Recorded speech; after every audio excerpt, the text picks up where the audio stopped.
second thing is, I feel like a little leaguer at a Major League Baseball game after all these great speeches. I mean, we've had some speakers up here tonight, people, and it's good we've got these quality candidates. I'm Jesse Sigmon. I'm here in Madison County, live over in the Beach Glen section. I'm married. Mary and I have 5 children. Lifelong Republican. Methodist Church member. Been there lifelong. Since '87 over here in Mars Hill. 8-term chairman of the council. Running the church is difficult. Big believer in education. Graduated from Chapel Hill. Have 5 children, 4 of which are now really successful. They have university degrees. Public education works, folks. I'm tired of teacher bashing and university bashing because it's working. You just got to motivate your kids at home. We're called the Bible Belt here in the South, and I'm proud of that. But I want you to understand, in the beginnings of this country, we were all a Bible Belt. I don't know what happened to the other sections of this world. Our founding fathers said in the Declaration of Independence, we are endowed by our Creator. They recognize God. John Adams said, without a population well-founded in religion, a nation can't stand. It won't exist. Folks, if you don't respect God's laws, you're certainly not going to respect man's laws. It's not going to succeed. So, our Western civilization is based on our Judeo-Christian principles. Our heritage is the Scriptures, the Holy Bible. And when people move here to the United States, they need to we're tolerant. We have freedom of religion. You can get on your knees and be a Muslim if you want. But you've got to assimilate into our culture. And we're not giving up our principles here. We don't think like Orientals. We don't think like Asians. We don't think like Arabs. We're Western civilization Christians. And I'm proud of that. And that's one of the reasons I'm running. We've got to maintain our leaders to have moral fiber and integrity and stand up and do the right things. Now, one of the reasons I'm running is taxation. As I said, I work with the Department of Revenue, and for 27 years of my career, taxes involves every one of y'all. I mean, good grief. I work with the judicial system. I work with educators, businesses, corporations, taught classes, and it pervades all of our lives. And through that experience, I understand the problems we have in our society. Government only is functioning because of taxes. Nobody works without pay. Now, those taxes they're creating our overtaxes. I watched sales tax go from 3% in 1973 to over 7% currently. And this growth of government it's pervaded all of our lives.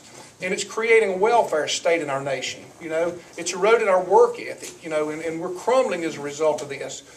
Now, currently, our legislature down there, they have study commissions appointed to study modifying our tax situation. And they want to make it a level playing field. They want to do away with credits and do this and various things in our tax code that's unfair and is an unfair playing field for businesses in some cases. And folks, it makes my mouth water having background in taxes to be able to get down to Raleigh and work with the legislature for you people in that area. There's another area that I really, it bothers me a lot. And I'm going to give you an example. Our nation now has a 4th branch of government. It's called the regulatory agency. You can't stick a shovel in the ground and build on your own property without an inspector or a code or a license there. And it's become our private property rights are trampled. We can't do anything without government right on top of us. Well, that's created by overfunding from taxes. But we've got to put a stop to it. And I want to give you a graphic example of why I'm passionate about this. As you know, our building industry is devastated at this current time, and it's affecting our housing market. After I retired from revenue, my daddy was a brick mason. I grew up working with my hands, laying brick.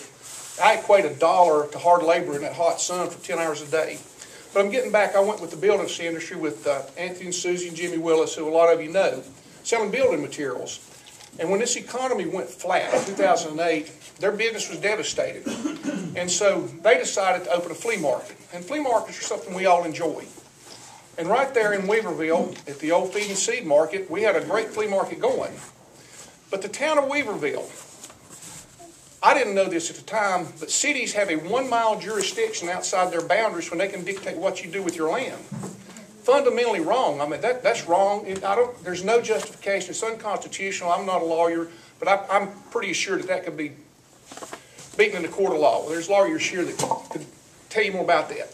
But anyway, they were going to put this flea market out of business. So we went to a council meeting, a Board of Adjustment meeting. And by the way, these Board of Adjustments, nor the city manager are elected people. But they can fine you and put you out of business, never having been elected, people. Wrong again. So we went over there to these people. Judge Briggs back there represented us once, and on our last meeting, it looked like we were doomed. So I spoke to the Board of Adjustment, and here's what I told them. I said, you know, Builders Express was a good partner with the town of Weaverville. You know, they have a huge business doing $600,000 to $700,000 of volume per month, folks. Employed 60 people. Other businesses they were involved. I said, look over there now, you see an empty building, inventory gone, 60 people laid off. And I said, this flea market is allowing people on Social Security to make a little extra money. It's allowing young adults to sell their baby clothes to supplement. It's allowing churches to come out here, and these churches we have a better location. They're selling their goods and making money. Contractors are selling their tools.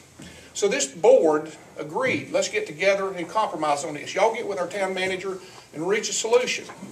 So we went over there, and this city manager came out with a bunch of minutes from the meetings this big, and he proceeded to go through the minutes. And so at an appropriate moment, I excused myself and said, can I say something? He said, yeah. And I said, you know, the Board of Adjustment said to get to you and reach an agreement here where we can continue in business. And he said, I said, what can we do to do this? He said, you want the bottom line?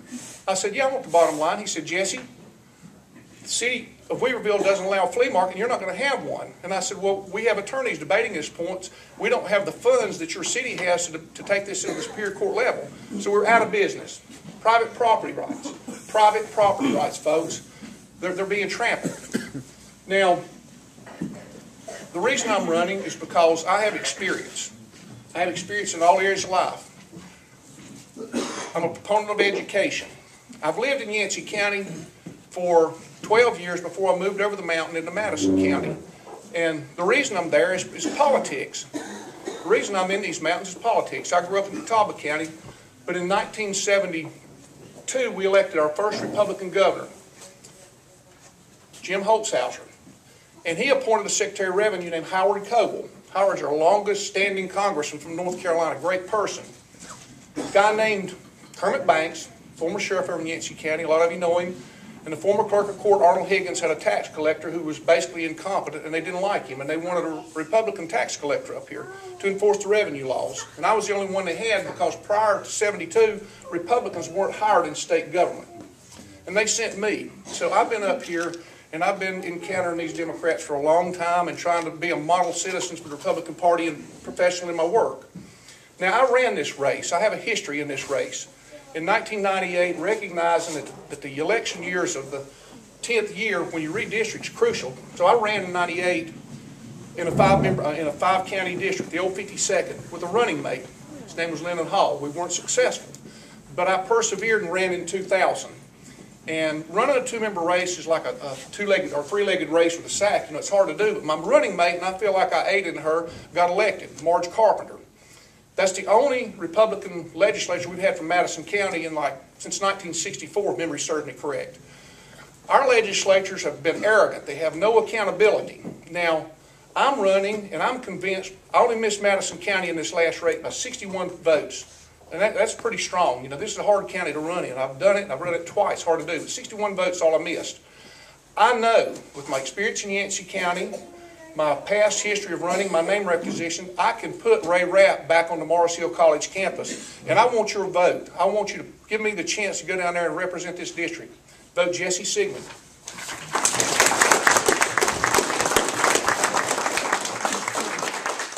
Thank you, Jesse.